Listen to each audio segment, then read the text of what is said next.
bringing hope the world over. Hope Channel. Kasi may mga couples na gusto nilang mag-start ba ng business. Malaking challenge sa magulang kapag yung kanyang anak ay yung mga nagko-contemplate pa lang. Pero As bilang for me and magulang, my house, talagang we will papakita pa rin make natin sure yung to have ating quality pagmamahal. time together. Customary. Puro maganda Closing, natin ano? yung ating Right, anak. ito na At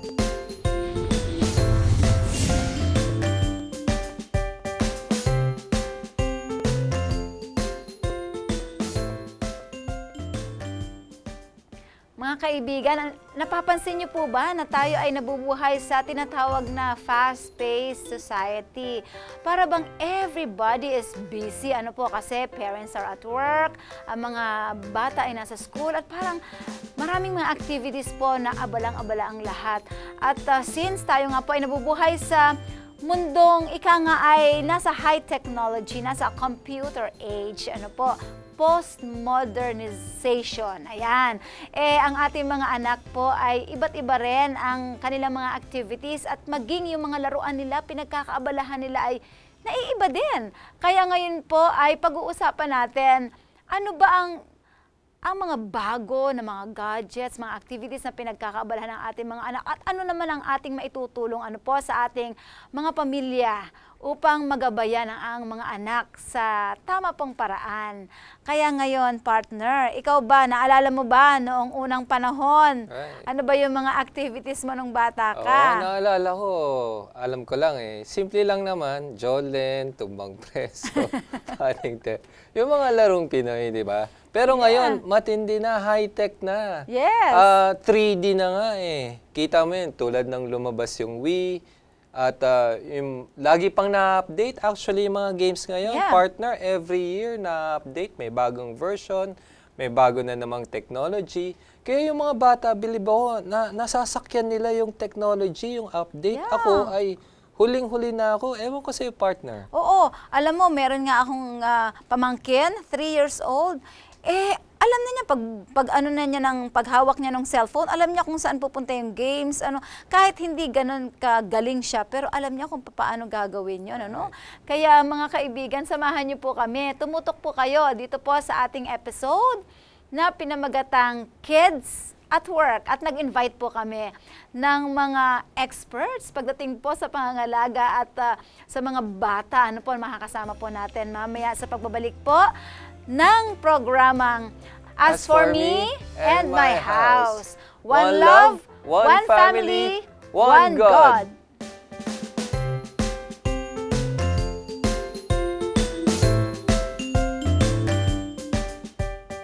Narito na naman tayo, kaibigan, dito sa napakasayang As For For Me Me and and My My House. House. One love, one family, one God.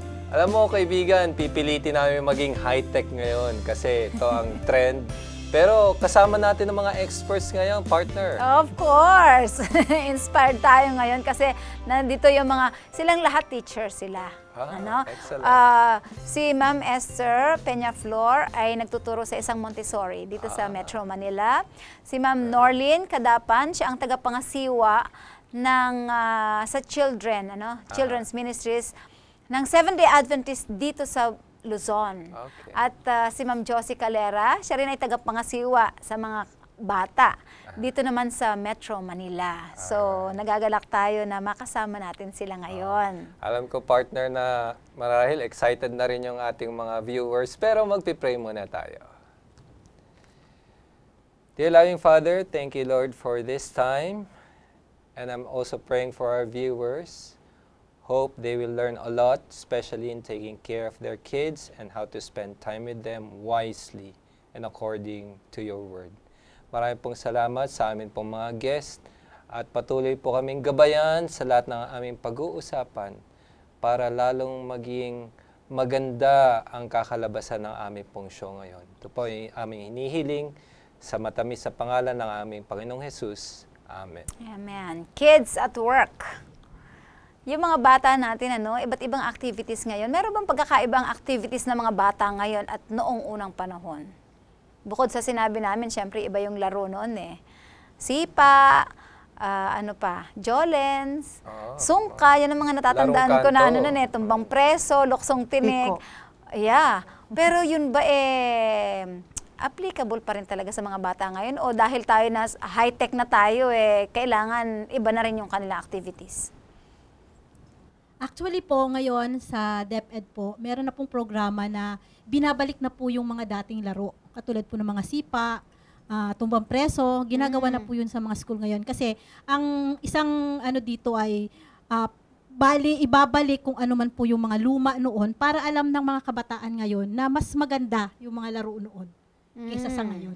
Yeah, napipreserve yung cultural heritage Opo. kahit yung activities ng mga bata. Pero syempre partner, hindi natin maiiwasan na yung computer games nandyan lang, mismong Right. nasa loob ng kanilang Oo, bahay. lipanan ng mga Tanungin computer natin shops, di ba? si Ma'am Josie, anong masasabi mo tungkol dito? Actually, yung mga dating mga laro ay pinasok na ngayon sa computer. Mhm. Kaya napakalaki ang difference dahil noong sinauna ay talagang physical. Yeah. May pawis sila, talagang yung energy nila ay lumalabas. Not like ngayon na computer, kamay lang, nakaupo, kaya napakalaking kaibahan yung laro noon at saka ngayon. Kasi nasa technology tayo, advanced technology, kaya yung mga bata ngayon ay nakatuon na doon sa technology na yun. Pero may benefit ba itong mga computer games na ito? Right. Ano ba ang advantage nito? Ma'am Norlene, para i-balance naman natin yung ating pag-uusap na, meron bang mga nakikita kayo kahit papaano benefits ng naitulong ng technology sa paglago din ng ating mga kabataan? Sa tingin ko ay mas nakakatulong din yung ating technology ngayon sa ating totoo mga kabataan, lalong-lalo na sa ngayon. Kung mayroon man tayong mga laro noon at kung i-compare natin sa ngayon, parang nakikita ko na mayroong advantage at may disadvantages Yes. yung mga ginagawa ng mga bata. Pero siguro kung sa physical talagang makikita natin na yung mga bata hindi masyado silang makagalaw Yeah. pag nasa harap sila ng computer. So sa akin ay siguro kung makikita natin mayroon talagang pagkakaiba pero hindi natin po pwedeng alisin yung Maging balanse lang, no? maging balanse tayo sa ating mga anak, lalong-lalo na sa kanilang mga ginagawa at paglalaro sa kanilang mga tahanan. Alam mo partner, napansin ko na kasi parang tandem yan no? Yung computer tsaka yung TV. Kasi kadalasan yung character na nilalaro nila sa online games ay napapanood din nila sa TV. So sa tingin niyo po ba yung TV ay maganda ring maging medium para matutunan din ng mga bata yung dapat nilang malaman other than school? Kung masyadong napunta na yung time nila doon sa mga gadgets na ito, ay nakakasira talaga sa kanilang pag-aaral. Kaya ang mga magulang, tayo, ay magbigay tayo ng panahon para ma-monitor natin kung ano yung mga pinapanood at nilalaro ng mga bata Oh, yes. sa harapan ng mga gadgets. Totoo yan. Kasi alam nyo po mga kaibigan, napapansin nyo po, ang ating mga kabataan ngayon, mga bata pa lang, intelligent. Ang gusto kong itanong kay Ma'am Esther muna, ano ba, kasi intelligent ang mga bata, ang bilis pumick up ng kahit walang manual, pag nakita nila, alam kaagad nila kung Matalino anong pa sila. gagawin. Mas matalino pa nga, mas madaling maka-pick up doon kaysa sa mga adults. Pero ano kaya yung mga activities na pwede nating i-provide sa kanila that will keep them busy at the same time, nabe-benefit din talaga sila sa tamang paraan. Sa ngayon po, lalo-lalo na po sa mga kabataan ngayon kasi talaga sila engaged sila dun sa mga sinasabi natin na gusto nila yung lagi silang nag-iisip, gusto nila yung lagi silang binibigay talaga nila yung kanilang best. So, sa ngayon po ay gumagawa tayo ng mga paraan lalo-lalo na sa akin po, sa craft making po, isa pong way na kung saan ang mga bata ay yung kanilang time makukuha mo. Kasi enjoy sila Yeah. Nai-enjoy nila yung paggawa, nakikita nila. Tapos at the same time, pag nakita nila yung ginawa nila, yun yung fulfillment na may nagawa sila sa kanilang sarili. At merong coordination. Oo. Yung hands, Yeah, yung hands nila, yung eyes nila, natututo pa sila ng mga bagay na, tapos especially kung atin pong isasama po sa ating mga lesson natin, maganda po siyang talaga halimbawa po yung mga ginagawa nila. Interesting yun, Oh, about partner, crafts. curious lang ako. Tatanungin ko to si Ma'am Norlin ulit. Hindi naman natin sinasabi na iwan nila yung online games, computer, iwan nila yung TV. Otherwise, paano nyo kami mapapanood din? Pero paano po natin pwedeng i-balance ito? Siguro ang mga bata, kailangan mayroon silang guidance galing sa kanilang mga magulang. Yes. Hindi yung basta lamang yung mga bata manood ng TV, mag-computer. Siguro turuan ang mga bata mag-discipline at sa kung paano nila gagamitin ang kanilang mga time na maging kapaki-pakinabang. So siguro sa mga magulang na nandito na nakikinig sa atin, ay kailangan na sila nandoon, turuan ng mga bata, o hindi lang sila pababayaan doon na maghapon silang manonood, kundi ibabalansin nila, pwedeng maglaro, pwede silang may gagawin silang mga craft, pwedeng sila ay manood ng TV. Sa ganung paraan siguro yung mga bata ay hindi sila palaging nandoon sa harap ng television o kaya ng computer. And in addition to that, merong mga website ngayon na pwede nating mai-recommend sa ating mga anak na magbibigay sa kanila ng mas meaningful, at saka maging productive sila pagdating sa pag-develop ng kanilang skills, Alam mo nga, partner, nagpapasalamat nga ako sa technology. Siguro sa mga viewers natin, meron kayong mga iPad, meron kayong yung Samsung Galaxy. Siguro pwede naman nating i-program yun eh. Tulad ng naglagay ako ng maraming games doon, applications. Kaya yung mga anak ko ay alam na nilang flags, different flags. Alam nila ang geography. Mas nahasa yung math nila and science out of those gadgets. Yeah. Diba? Pero ang gusto kong malaman kasi, Ma'am Josie, at what age ba na ang mga bata i-allow na natin na gumamit ng mga ganitong gadgets? Yes. Say, iPad, cellphone. Meron ba tayong yung age limit iTouch. na, yung mga gadgets na to? At what age na pwede na natin silang i-allow pero hindi pabayaan with guidance pa rin? Napapansin natin kahit yung mga babies na before reaching 1 year old ay parang attractive na sa kanila yung mga gadgets na yon. Oo nga eh. Pero may nabasa Totoo po yan. akong statement sa isang book, nakalimutan ko lang yung author, na yung age ng bata, 1 to 2 years old, ay dapat hindi muna sila i-expose. Kasi yung 2 years na yon ay critical stage ng brain development ng Yeah. bata. So, kung aabot ng bata ng 2 years old and more, at least mayroon silang 1 to 2 hours per day na yon. Per day. So, siguro, mayroon talagang limitations lang Yeah. siguro. As young as they are, ay mayroon na tayong limitations doon sa pag-expose sa ating mga anak doon sa gadgets kasi nandyan lang eh. It's just an inch away. Yeah. Nandyan na. Nasa harap, nasa gilid, nasa likod, anywhere. Kaya nasa atin mga magulang, basta malaman lang natin na yung mga critical age o years ng mga bata ay hindi muna natin masyadong i-expose sa gadgets kasi connected na sila. Alright. Hindi mahirap. Tama po yan. Alam ko, partner, lumalalim na yung pinag-uusapan natin. Nabanggit kanina yung brain development. Ang gusto kong itanong sa inyo na paano kung na-addict na nga yung bata sa online game, sa gadget, o sa panonood ng TV. Pero bago nyo po sagutin yun, we'll pause for a break.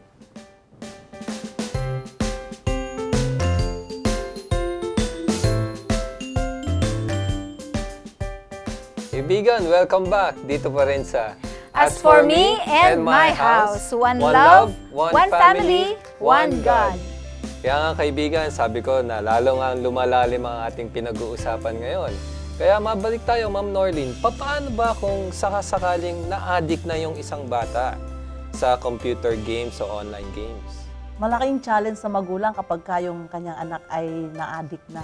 Pero bilang magulang, talagang ipapakita pa rin natin yung ating pagmamahal sa ating anak.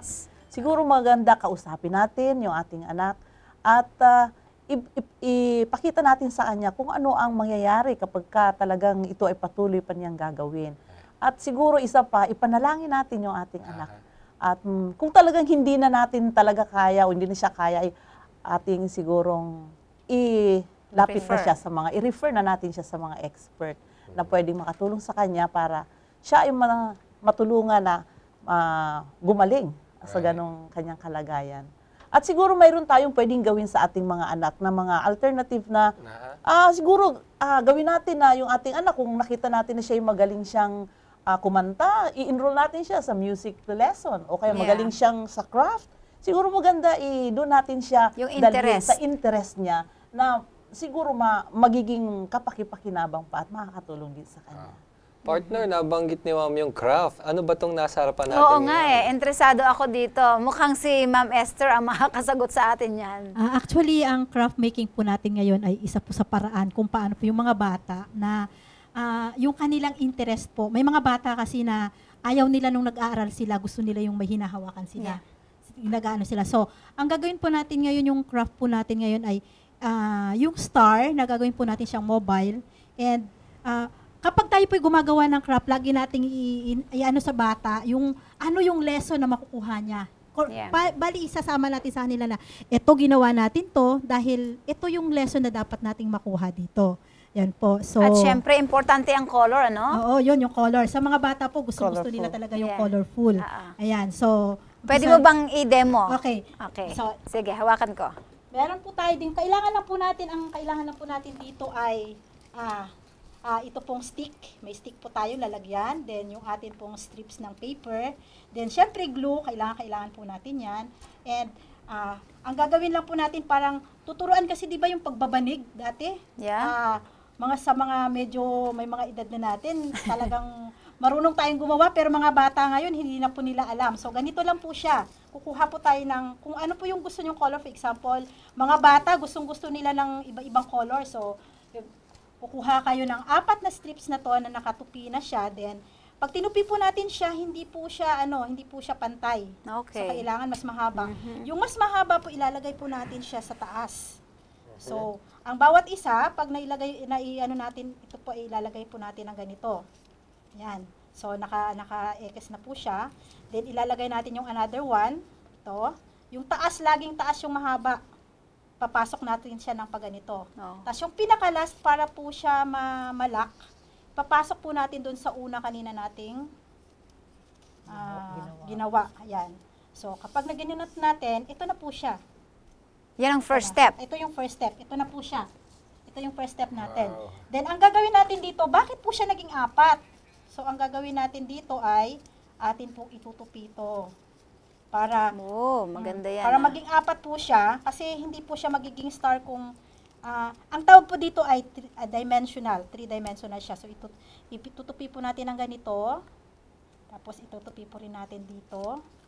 Then another one. And the last part, ito na siya. So magiging ganito na siya. Ito na po yung finish natin kanina. That's Then, step 2. Step 2. Then the next one natin ay gagawa po tayo ng ito. Ito po siya. Paano natin gagawin yung kanyang side? So, ang side lang po ay para tayong naglalala din dyan. So, igaganito natin siya, itutupi natin. Then, pagtupi niya, ipapasok Ipo-fold lang? Ipo-fold lang siya. Parang origami style lang din po ito. Then, pagpasok natin dito, ito na po siya. Tapos, kapag nayari na po siya, ito na po ang magiging style. Ito pong 4 na to. Wow. Yan. Ito yung third, pang-4 po, ito na po siya. Paano natin magagawa yung nandito? So, kukunin natin, kakabila, parang itutupi natin ang pagganito, papunta sa left side. So, may papasok po siya doon. Ito na po siya. Yan. Wow. Ganito na po siya. So, hanggang matapos po. Ito na po yung magiging finished product. saan mo. yung Yan, ito ang finished product. Ito yung finished product. So, kapag nagawa po natin siya, Yes. ganito na po siya, pwede na po natin siyang gawing mobile, katulad po nito. So, ito po stick. Ang ginawa ko po, nilagyan po lang po natin siya ng papel. Ang mga bata po, tulad ng sinabi ko sa inyo, ay napakaano nila sa color. So, pabayaan po natin silang mamili kung anong gusto nila. Kahit nga black ilagay nila dyan, mas gusto, kung ano yung gusto nila, yun ang po gagawin. So, itatali po natin siya. And then pagtali natin sa kanya, ito na po siya. Wow. Tali natin, then 4. Then yung mga nagawa natin ganito, Isasabit. isasabit natin po isa-isa. Alam niyo po, isang napakagandang bonding moment po sa parents at sa mga bata. Yung gumagawa po kayo magkasama. Itinuturo mo ba ito, ma'am, sa Yes, iyong mga tinuturo. estudyante? Actually po, ito po ay ginawa na po ng mga estudyante ko sa school. So, talagang sila po ay enjoy sa paggawa na. Alam nila, kasi sinasabi ko sa kanila, this is the star. Ang star po, ang meaning po is a guide. So, parang tayo na kailangan nating i-guide ang mga bata kasi kung wala tayong mga guidance sa kanila, mawawala sila, di ba? So, ito po yung napaka-the best na. No? Pag nakita po nila, sabi ko kanina, fulfillment sa kanila pag nakatapos sila ng isang gawa, ng isang craft, na alam nila na sila yung gumawa, sa feeling nila talagang perfect na. Alam na nila yun. Wow. Okay, mga kaibigan, isa lang po yan sa mga crafts na itinuturo ni Ma'am Esther. Pwede ka ba naming invite-in? Opo, ako po ay binibigay ko po yung aking service po sa mga gusto pong matuto. Ma'am Esther, curious lang ako, anong age na nire-recommend niyo itong activity na to? Actually po, nagawa po siya ng mga bata na age ng 8 years old. 8 years old, pataas. Pataas. At kahit parents, ha? Parents. Alright. Tayo, naliw nga tayo eh. Tapos pwede po natin gawin siya different sizes, in Yes. different colors. Ito, smaller siya, depende po sa laki ng pag-cut po ng paper. Mhm. At ang napansin ko dito, less ang gastos. Hindi Yes, papel masyadong... po siya. Pwede nga pong use mga magazines, Yeah. pwede siyang gamitin.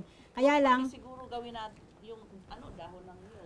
dahon ng nyog, yun po last, nung ako'y maliit pa dahon ng nyog po talaga ginagawa namin Kaya lang, Ito nga lang, nagtataka ako, siguro ginawa ng floor director natin to, but hindi colorful. Anyway. Okay, gusto kong tanongin ay si Ma'am Josie right. bago tayo mag-queue for another segment. Ay ano ba yung ang epekto nito sa family relationship? Halimbawa, gumawa tayo ng ganito kasama ang mga anak natin. Right. Paano meron ba itong epekto positively or negatively sa ating relasyon sa family? Napakalaki po. Kung ang parents, lalo na pag nandyan ang daddy, Yeah. mommy at saka yung anak, mas closer sila. Yung moment nila, yung bonding moment ay madagdagan ng level. Compared to watching TV or playing in front the computer, Yan, mas nag-iisa. maganda ito compared to that. So, ito isang alternative. Although, meron din silang bonding moment doon sa computer, pero dito, mas nai-enhance yung another side of creativity ng Yeah. bata. Okay. Partner, nabanggit kanina yung acceptance, yung love. Ano naman kaya ang message nyo sa ating mga viewers ngayon na merong mga toddler o nagkakaroon na sila ng problema regarding time management ng kanilang mga anak? Unahin muna natin si Ma'am Josie. Siguro po ay bigyan lang po talaga natin ng enough time ang ating mga anak. Kasi yung love, yung LOVE, na meaning pag bata ang tinatanong natin ay 4 letters din. Pero love sa kanila ay, ibig sabihin ay TIME. That's time. Okay. Excellent. Ma'am Norlene. Sa ating mga anak, lalong-lalo na sa ating mga magulang, kailangan talaga na tayo ay kung mayroong gawain na ibibigay natin sa ating mga anak, nandoon tayo na mag-guide sa kanila. Kasi ang hirap noong sila lang ang gagawa, hindi nila alam kung minsan hindi pala tama yung gawain nila. So, andun pa rin yung guidance ng mga magulang na tinitingnan nila at sinusubaybayan ang gawain ng kanilang mga anak. Ma'am Esther? sa akin po siguro as a teacher, yung katulad ng sinabi ni Ma'am Norlene, yung guidance po. Tapos yung kung ano po yung gusto nila na sa alam natin ay tama naman yung tinatahak nila, suportahan natin sila. Kasi mas lalong nagiging iba yung pag-iisip ng mga bata kung kinokontra natin. Yeah. Pero yung alam natin nasa tama po. Okay. Yung para po sa kanila talaga yung okay. Partner, nabanggit yung laging tama. Alam ko, meron tayong consultant dito. Nasa tingin ko laging tama. Tita Deng, ano bang masasabi niyo dito? Thank you, Ay at Nick. kailangan talaga nating gawing busy ang ating mga anak upang hindi sila mapapunta sa hindi mabubuting gawain. Basahin natin ang ilang mga katanungan mula sa ating televiewers tulad ni RJ ng Pasig. Tita Deng, masyado nang mahal ang mga bilihin. Ask ko lang po sana kung ano pa kaya ang mga activities na pwedeng gawin ng mga bata na hindi kinakailangang gumastos ng malaki. Alam mo, RJ, napakaraming pwedeng gawin ng mga bata. Pwede silang mag-involve sa sports. O kaya kayo na lang na magkakapabilya, maglaro kayo. Pwede rin sumali sa mga kiddie clubs. At maraming mga nagtuturo ng libre ng mga crafts. At pwede rin ang mga magulang mismo ang magturo sa kanilang mga anak ng crafts. Meron pa tayong isang tanong mula sa ating friend from San Juan, si Marie Chris. Tita Deng, as a parent, gusto na lumaki ang anak ko na malapit sa Diyos. What church activities can be helpful in leading our children in the right path? Alam mo, Marie Chris, napakaganda ang plano mo na ang iyong anak ay maging malapit sa Diyos. Unang-una, siyempre magkakasama kayo dapat na pumunta sa church. Set an example ng involvement. Maraming pwedeng gawin, sumali sa choir, at bigyan ng part. Sabihin mo ang mga nangunguna na bigyan siya ng part. At the same time, pwede rin kayo mag-involve ng community services. Dalawin ang mga hindi nakakasimba, pwede ring dalawin yung mga may mga problema. Yan. Maraming pwedeng gawin. Sana nakatulong ito sa iyo, Marie Chris. Thank you very much sa patuloy ninyong pagsubaybay sa ating programa. Continue to send your comments and questions sa ating email na nandyan sa inyong screen. And we will be more than glad to share with you insights on family relationships through Christ. Back to you, I and Nick. O ayan, isa na namang makabuluhan. Ano po, na idea ang ating pong nakuha mula kay Tita Deng. Thank you, Tita Deng. At ngayon naman, partner. Right. Tatanungin natin yung ating mga guest ngayon. Fill in the blanks. As for me and my house, ano yung commitment nyo bilang teacher, bilang magulang? Simulan natin kay Ma'am Norlene. As for me and my house, patuloy kong mamahalin ang aking mga anak at susubaybayan sa kanilang mga gawain. Great. Ma'am Esther. Ma'am Esther.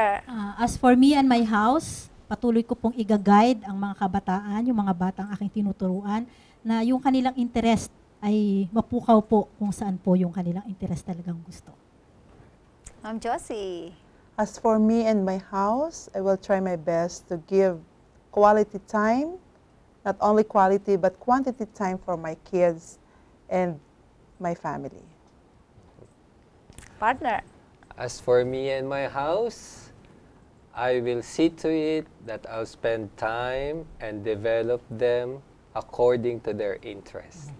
As for me and my house, ay tuturuan ko ang aking mga anak ng mga bagong activity na magiging mas meaningful ang kanilang pagiging kabataan.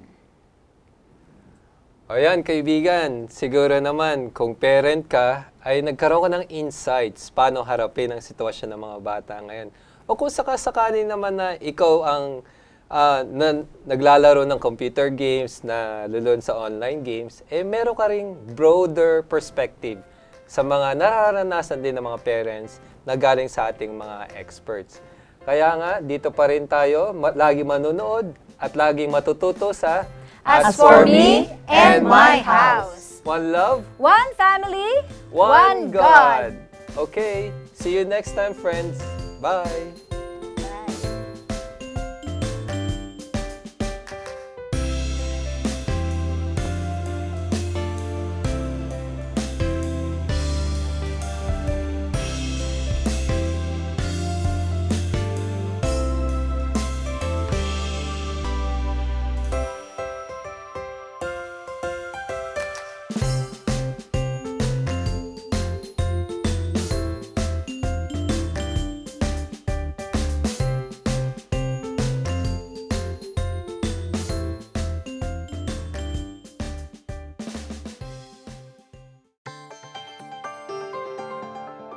You're watching Hope Channel.